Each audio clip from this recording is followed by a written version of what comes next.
bëgg ci profito di absenté loolu nag ko def daañu la teg ay daan ca Kayar zircon ban fa découvrir nag mën naa menacer li ñu tuddee kon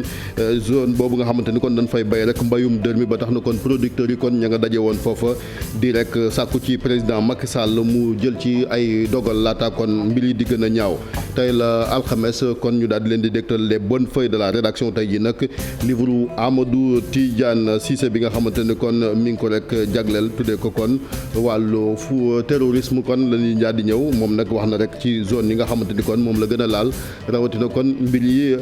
jëm ci wàll woowu ñoo nag xeex terrorisme boobu waa Sahel ak enjeu yi kon ñëw na ci cënam gën a yaatoo su ngeen taaxiloo ñu yaatal xibaar yi.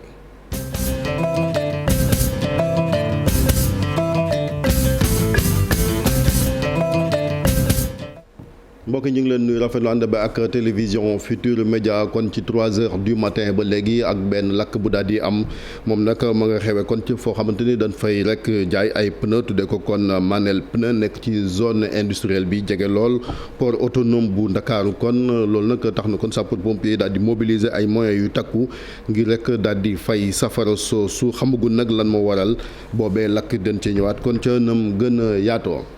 campagne électorale bi mi ngi tàmbali samedi bi ñuy dëgmal fii ci Sénégal kon jëm kon ci élection départementale yi ak municipale yi ba tax na kon ca Ndar moom jot nañ matériel électoral bi ngir rek waajal mbir mi kon mi ngay xew ñaar fukki fan ak ñett ci weeru janvier préfet bu Saint-Louis daal di ci profito dànkaafu yenn ci ay fonctionnaires yi nga xamante nekkul ay candidat bëgg profito kon ci campagne mi ngir di daal di absenté kon wax na ak ñoom ay daan tamit mën na ko ci am ci arrêté bi nga xamante ni génn na ko ci Ousseynou Diop Habib Seck.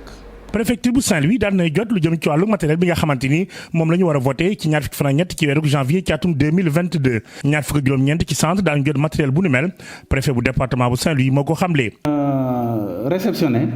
bulletin yoo xam ne dafa jëm ci élection municipale ak départementale ci lim bu takku liñ ko jot nag ci liñ ko teel a jot daf ñuy permettre ñu mën ko conditionné ba matériel boobu nga xam ne fu ñu ko war a dugal fu nekk ñu dugal ko fa. moom préfet bi daal di xam ne itam ni lu jëm ci wàllu campagne électorale bi ñu ci bari ñi nga xamante ne ay fonctionnaires lañ ñuy ay cadre wala chef de service dañuy daal di dem ci wàllu terrain politique bi bàyyi seen ay bureau mu nga leen di xëpp xam leen ni war nañu am ay autorisation spéciale bu fekkee ni bëgg nañu def lii di politique ci campagne bi. fonctionnaires yu bari am na ñoo xam ne ñii dañu nekk candidat ci élection yi. mu nekk au niveau local élection municipale wala mu nekk élection départementale dañu seetlu ne aussi ñoom li ci ëpp dañuy ñaan congé di dem mais dama doon fàttali rek ci lettre circulaire bi ma def ne loolu mën na nekk mën nañ ñaan congé dem mais nañ jàpp ne buñ ko ñaanee duñ leen ko fay maanaam fukki fan ak ñett wala fukki fan ak juróom yooyu ñuy ñaan buñ ko amee dem duñ leen ko fay loolu rek laa doon fàttali ne boo nekkee candidat mën nga am congé de façon exceptionnelle mais duñ ko fay. ci kàddu préfet bu département bu Saint-Louis campagne bi warul tax lu jëm coolu administration bi daal di tagga tembe liggéey bi dootul dox moom gis na ni fonctionnaire boo xamante ni da nga bëgg def lii di campagne force nga am autorisation bu ni mel. ñu wax tamit ci fitna ngir daal di koy xeex ci campagne bi tax na rek fële ca Louga aussi ay boroomi xam-xam rawatina kon ñoo xamante ne rek dañuy yëngatu ci wàllu jàmm dem nañ fa rek ngir commencer li naan sensibilisation rawatina kon former ñii di ay moniteur su ko defee dina nekk ci terrain bi jël ay décisions yoo xamante ne buñ paree it dinañ ci def ay rapport ngir rek xool tolluwaay yooyu ñoom nag jàpp na ni mën naa jur nguneel rawatina kon xeex lii di fitna ci boobee béréb rawatina kon ci région bu Louga ci jamonoy campagne bi ki wax seen tur ñu déglu ko ci micro Thierno Fall. voilà groupe bi dafay daje donc jéem pour di saytu lépp loo xam ne dafay nuru violence bu jëm ci wàllu élection ce n'est pas parce qu'on est pessimiste mais dañuy yaakaar ne lu demee ni élection lu ci gën a bari nit ñi dañ ci nemmeeku ay violence donc parce que parti yi bari nañu kenn ku nekk boo xëccee jëmale sa boor te réfléchiroo boo moytul mën na indi gàllankoor donc lii moo tax ñu installer ces groupes là pour mën a apporter des solutions bu éventuelle crise amee nous avons des moniteurs fu nekk ci biir département yi nga xam ne moom moo nekk ci Louga ñooñu ñooy les relais en quelque sorte yi nga xam ne ñoom ñooy saytu ci seen gox yi est-ce que duñu gis wala ñu dégg lu xaw a nuru violence pour que ñu remonter information bi groupe bi mën a def liggéeyam incha allah. ca Kaffrine moom soxna yi li ni ñaawlu mooy seen teewaay ci conseil départementaux ak municipaux yi nekk foofa ca boobee diwaan te monte day parité bi dafa sàkku kon ñu daal di rek respecté lu nu mel su ko defee jigéen ñi gën a mën a am représentation ci yooyee kuréel rawatina kon ci yooyee élection ki xam ne lu nu mel rek ab député la mi ngi tudd Fanta Sall député la kon bu nekk ca assemblée nationale di nekk responsable politique foofa ca département bu Kaffrine sàkku it ci kilifa yi ñu daal di yokk financement yi ni jox jigéen ñi su ko defee am autonomisation Oumar Ndiaye Boubacar Fall bopp. jigéen ñi bépp ndaje boo dem seen teewaay mooy gën a fës waaye bu ñu demee ba ci tàbbin yi ñoo ciy gën a néewle moom la député Koungheul bi jàpp ne warewut. incha allah loolu moom bëgg nañ ko ñu gën ko wéyal fépp ci Sénégal parce que nag jigéen macha allah jigéen am na jom jigéen nangu na liggéey te nag jigéen bëggul am na naam lu ñu am parce que nag bu ñu xoolee président Macky Sall daf fi fekk parité mais gën na ko dëggal ndax moo ko gën a dëggal waaye dañ koy ñaan mu gën a yokk fépp ñu gën a associé jigéen ñi lu góor mën jigéen mën na lu mel noonu ndax final bi tey jigéen moo ko tëgg ànd ceeg macha allah ñi ci war a ànd. financement DER yi naam sax ñu ne am nañ ci dara waaye bu ñu sañoon de mu gën a ñoŋ. DER bi am na lu am solo loo xam ne jot na fee dugg mais ñu ngi ñaanaat ñu gën a yokk parce que jigéen ñi aussi soxla nañ ko te jigéen ñi ay liggéeykat lañ macha allah te bu ñu leen jàppalee ci formation mais wutal leen ay financement dina tax jigéen bu nekk macha allah dina mën a demal boppam ndax ku ci nekk la nga yor ci sa propre moyen yaa nga cey def la nga mën te ñu gis président Macky Sall aussi indi na programme bu am solo ndax gis nañ aussi yéeneem ci jigéen ñi kon bu fekkee dara dugg na ñun dañ koy ñaan gën a dolli ñi gën ko lawal ba ci département bi ba nga xamante ni tey jigéen bu nekk dina mën a am accès ci financement yooyu. war nañ leen gën a dooleel te monsieur le maire xam naa ne loolu dina ko gën a respecté mais aussi dina ko gën a jàllale ci président de la république. kaddu yu mel mi ko fësale woon ci ab benn final bu mu doon amal dajale woon ndaw yi nag mu jot faa joxe 2 millions ci ki jël ndam li ak 1 million ci ki ñu daan lu ñu mel nag mu ni fas yéene ko wéyal ngir lawale ko ci département bi yépp. waxee sànq ñu dem ca zone des Niayes foofu nag zircon lañ fa daal di découvrir ressource boobu nag boo sàgganul dina nekk menace kon ci mbayum dër mi ba tax na producteurs yi daal di woote wàllu ñoom amaloon nañ benn assemblée générale ca Bayaax ngir rek daal di sàkku ci kilifa yi ñu jël ci ay dogal su ko deful kon mën naa menacer lépp loo xamante ni jëm na ci wàllu sécurisation ci périmètre yenn yi bayee mbayum dër boo xamante ne tamit Sénégal sukkandiku nag ci ngir mën a di bay lu mu dundee ñu ànd ceeg Cheikh Anta Diop ak Sey Latir. ka dagge Kayaar jàpp Bayax ba Jandeer baykat yi daje woon fii ci Bayax doon waxtaanee ak naqarlu li nga xamante ne nee nañ moom la ñu gis ci tund wi muy zircon ba tax na ñoom am nañu tiitaange lool ndaxte ay hectares yi suuf yu doon mbayam lëjum ñoom la ñu fas yéene yëkkati. noonu ak waa Kayaar ba waa Noto noo fas yéene ànd nekk benn garde li nu am sunuy baay garde loon na ko sunuy maam garde loon na ko. garde wu nu ko pour def ci leen dañu ko garde pour liggéey ko di ci dund nit nag mën la dund te liggéeyul te amuñu lu dul suuf te duñu ko nangu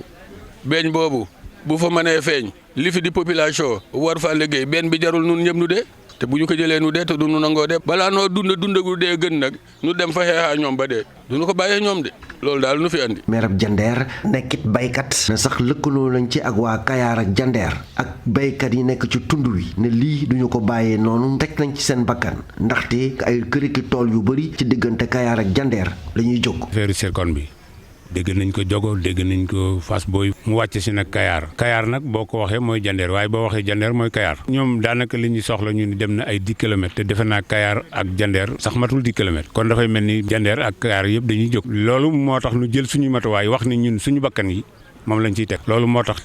population yëpp daje tey. baykat yi nekk fii ci Kayaar ak Jandeer nag nee nañ li ñu dese ci suuf bariwul ba tax ne projet bii bu taxawee am mbayam dërde dañu koy dégg waaye dootul amati fii ci gox.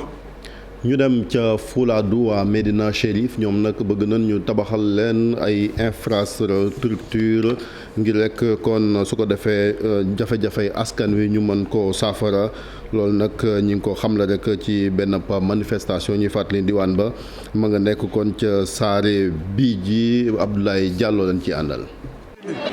askan bi yeewoo ca quartier Médina Chérif ñooy naqarlu jafe-jafe yi xajamal seeni dund. ndox la ñu bëgg ndox bu sell ndiyam laabɗam e courant laabi école heccankiran debbo jibini ɗo galle ɗo am na jigéen bu wasin accouchement à domicile ba jamono ji ñu nekk jigéen di accoucher biir këram loolu métti na sincèrement te les routes ne sont pas pratiques amuñu tali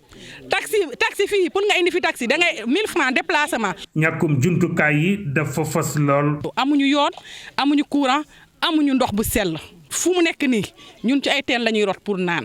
suñu njaboot bi. xamuñu luy courant. quartier wu Médina Chérif extension ca goxu Saare Bijji la bokk waaye ngir seen i jéegawaay ak Kolda commune ñoo ngi sàkku ñu rattaché leen ci commune Kolda. tey suñ demee Saare Bijji dañuy naan xamuñu leen yéen bokkoo leen ci ñun. c'est vrai. te dëgg la ndax ñun ñëpp actuellement Kolda la ñu inscrire foofu la ñuy voté ku fi juddu Kolda ngay dem déclarer sa doom ku am problème Kolda ngay dem am na ay conseillers municipaux yu fi nekk. ci biir koñ bi am na ñi nga xamante ne commune Kolda moo leen investir. ci seeni kaddu bu seeni aajo fajuwul duñu bokk ci élection yi di ñëw. te dañoo bëgg léegi à partir de élection yi di ñëw après 2022 bii dañoo bëgg commune Kolda reconnaître ñu xam fu ñu feetoo nañ xam ne ñun Kolda suñu doom yëpp Kolda lañ leen déclaré donc dañoo bëgg a dugg ci biir Kolda mosuñu gis fii maire Saare Bijji lépp lu ñu am commune Kolda la ñuy gis mais su fekkente ne dem na ba élection yaa ngi ni actuellement benn école lañ fi am école publique ay bureau de vote la te Kolda ñoo ko fi installé lu tax ñu naan bokkuñu Kolda loolu moo ñu jaaxal léegi nag koñ bi nee nañu duñu voté tant que xamuñu fu ñu bokk fu ñu feetoo. bi la xew-xew mooy seeni énième sortie bi ñu amal ngir fësal seeni naqar. fële ca Ziguinchor quartier bu naan Jaabir foofu mbiram litige moo fa am ci wàllu suuf ba tax na kon askan wa am lu leen métti daal di baare taliya blocus boobu nag li ko waral mooy bëgg rek ñu daal di leen dégg su ko defee kon ñu indi ay saafara ci lu ni mel wàllu lotissement it bëgg nañ ñu def ko ndax boobale kon ñu ngi koy xaar ba tax na ñu takk seen ay brassard rouge ngir rek bu ko defee kon autorités yi mën leen déglu kon ki ngeen di gis nii di Serigne Diédhiou moom moo wax seen kàddu dinañ ci ñëwaat ca nëmu gën yaatoo bu ko defee kon lépp loo xamante ni rek ci wàllu woowu tamit ñoom bëgg nañ ci indi saafara. ñu ñëw ci Coupe d'Afrique bi ku ne xam na ni kon dimanche lay tàmbale juróom-ñeenti fan ci weeru juillet ni leen ko doon waxee sànq sax dañuy rek indi coppite kon ci li naan les bonnes feuilles de la rédaction daal di koy jagleel kon boobee Coupe d'Afrique ndax am na suñu benn naataango Samb Oumar Fall tudd kon nekk grand reporter fële ca quotidien national Le Soleil moom tamit daal di bind ab téere daal di koy jagleel ku nu ràññee lool ci wàllub sifflet dip arbitre ñu koy wax kon Malang Diédhiou livre bi mi ngi tudd sax Malang Diédhiou une étoile venue de Badiana ba tax na rek moom mu daal di ñëwaat kon ci jaar-jaaru kàngam boobu di Malang Diédhiou jiite aussi commission arbitre yi nekkit ca CAF ak tamit instructeur ca FIFA livre bi kon téeméer ak juróom-ñett fukk ak juróom-ñaar ci ay page su ko defee kon mu daal di delloo ndukkal doomu Casamance boobu ñu ànd ci ak Ibou Diouf. téere bi ñu jagleel ko mbiru arbitrage ci football fii ci Sénégal ndorteel ba nag bindkat bii ne woon dafa amoon xalaat bind ci football bi waaye équipe nationale ak campagne bi mu amal ci coupe du monde atum 2018 moo taxoon mu soppi doxalin bi yoon nag muy wax ci arbitre bi di Malang Diédhiou. laa gis ni arbitrage kenn mu si bind man a xaaral bind surtout que aussi Malang Diédhiou seetaan naa ko ci 8e de finale bi diggante Belgique ak Japon mu def fa action boo xam ne ñu ngi koy jàngale sax actuellement FIFA ci cours FIFA yi ma ne voilà comme kenn mësul bind ci arbitrage xaaral ma bind ci benn téere boo xam ne vraiment dina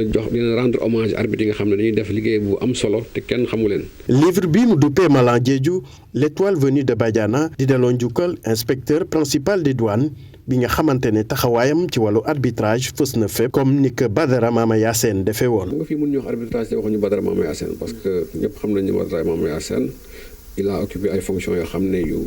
kawe si niveau arbitrage au niveau Sénégal et au niveau de la CAF te aussi arbitre yu bëri moo leen lancé Malang mi moom moo ko lancé ak ñeneen. ak siflem bii nag Malang Diédhiou wane na boppam ki nga xamante ne mu ngi fekk baax Badiana di dëkkam bu nekk ca biir Casamance ci douane la jaarale ngir fësal taxawaayam ci wàllu football. parce que loolu yëpp ay affaire de loi la ak règlement donc douane nañu sukkandiku si ay loi ak règlement pour faire respecter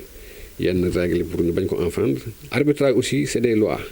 les lois du jeu lañ ko tuddee ay lois yu bëri la maanaam sax loolu mooy spécialiste c'est un spécialiste des lois du jeu la loi 12 principalement. bindikat bi nag ñu ne gëstu na bu baax a baax loolu may na ko tamit mu ñëwaat ci taarixu arbitre yi la ba mu tàmbalee ak li nga xamante ne moo ci am ci coppeeku. benn arbitre moo géré woon fédération moo doon géré commission des arbitres ñu ne ko réfléchir sur les cartons léegi mu dem dawal oto bi ñëw ci benn feu rouge day mu gis feu yi di clignoter vert su feu vert oto bi dem su feu rouge oto bi taxaw ñu ne mais attends mais mun nañ def ni vert avertissement rouge expulsion moo tax comme arbitrage amul carton vert ñu def ko carton jaune. téere bi ñu ne nag ñëwaat na ci li ñu duppee carte postale di Badiana mu wax ci li fa gën a taaru lii la mën na la may tamit nga am envie dem fi nga xamante ne kii di Malang Diédhiou fa la fekk baax di Badiana. ñu des kon ci terrain de football yi Cheikh Tidiane Diaw maa ngi lay nuyu.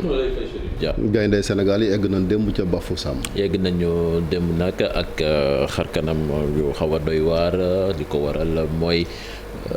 jàngoro ji nga xamee ni dafa dugg ci tanière bi Covid 19 ba tax jour yu bari sax jotuñu dem ndaxte démb fukk ak juróom-ñetti jour donc ñoom ñoo débarqué ci avion bi nga xamee ni moom moo leen addi foofu ca Bafoussam ñeneen ñi nga xamee ni nag dañoo am Covid 19 ñoom dañoo des ca Diamniadio foofu la ñu nekk di traité wu ba wér suñu wéree ñoom tamit ñu yóbbu leen foofu ñu rejoindre seeni partenaire tey ci suba nag joueurs yi Aliou Cissé xaaj na leen ngir commencer liggéey bi maanaam seen première séance d'entraînement amal nañu ko ci leeral rek dañ ci jokkoo ak Bakary Cissé envoyé spécial bu quotidien Record. bu mu egsee fi nga xamante ne mooy Bafoussam équipe Sénégal dem na fi nga xamante ne mooy camp de base bi tudd Tajidor Bangou donc tey si suba bu ñu yeewoo Aliou Cissé dafa scindé groupe moom en deux parties première partie bi def li nga xamante ne mooy musculation si salle pour réveil musculaire deuxième groupe bi nag dem fi nga xamante ne mooy si terrain bi pour def première séance d'entraînement pour réveil musculaire parce que bu ñu fàtte ni si joueurs yu bëri yi ñëw toog nañu presque 3 jours jotuñu entraîné wu le temps que ñuy voyager le temps que ñuy egsi ak problème Covid bi nga xamante ni moom la équipe nationale enregistré c'est vrai que à un moment donné mun nañu wax ni l'équipe a été atteinte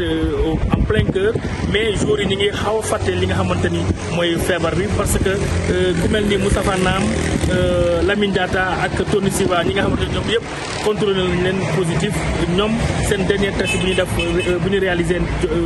jot na nekk li nga xamante ni négatif na donc ñoom ñi ngi noonu si yoon bi di egsi fi nga xamante ne mooy Bafoussam donc l'un dans l'autre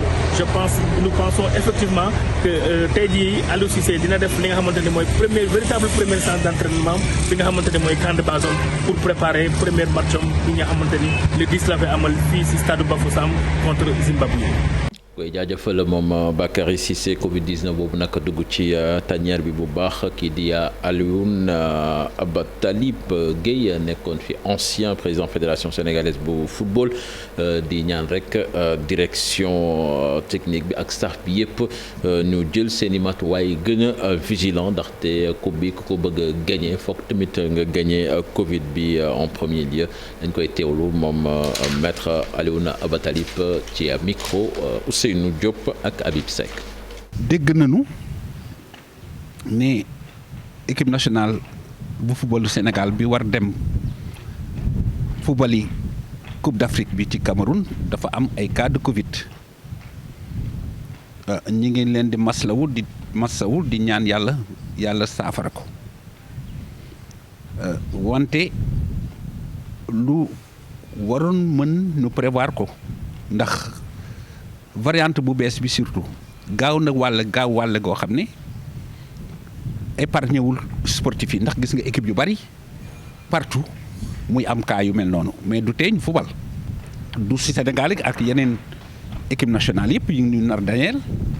yaakaar nañ ni nag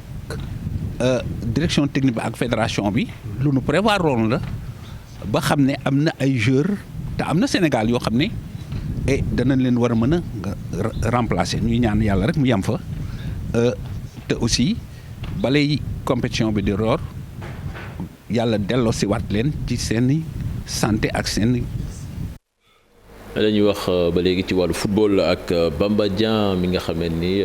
mi ngi ci groupe Sénégal ci Coupe d'Afrique bi jamono ji nag équipe bi ñuy wax Newcastle topp na ko bu baax a baax fële ca Angleterre ba ci ay xibaar sax ñu ngi wax ni anglais yooyu nga xamee ni ñoom la ñu woowee les nouveaux riches du championnat anglais ñoom pare nañ ngir débourser lu toll ci 18 millions d'euros ngir jënd ko foofu ca Marseille bi nga xamee ni ñaari atu contrat moom moo ko fa dese moom Bamba Dieng waaye équipe yi ko soxal foofu Angleterre Angleterre du Newcastle kese ndaxte am na yeneen équipe yoo xamee ni teg nañu ko bët kon du ñàkk moom Bamba Dieng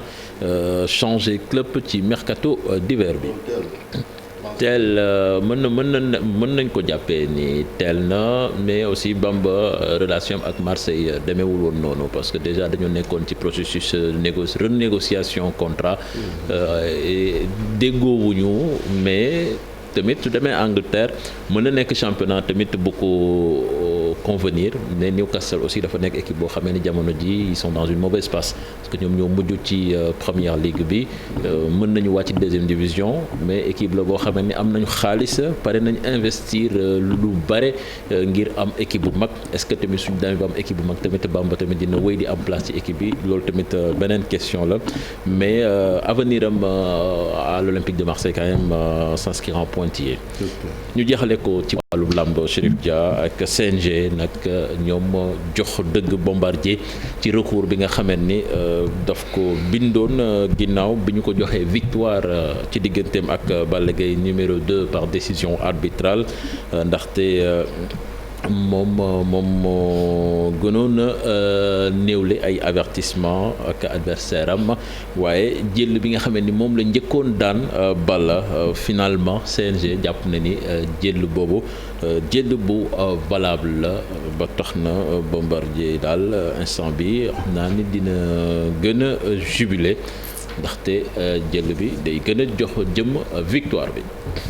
lu am solo donc Cheikh Tidiane Diaw ñu lay sant di la gërëm nga jox rendez-vous yi téléspectateurs yi ëllëg incha allah. incha allah info du matin mbokk yi ñu déglu leen li gën a fës ci yenn kaay ànd ceeg El Hadj Assane Gueye.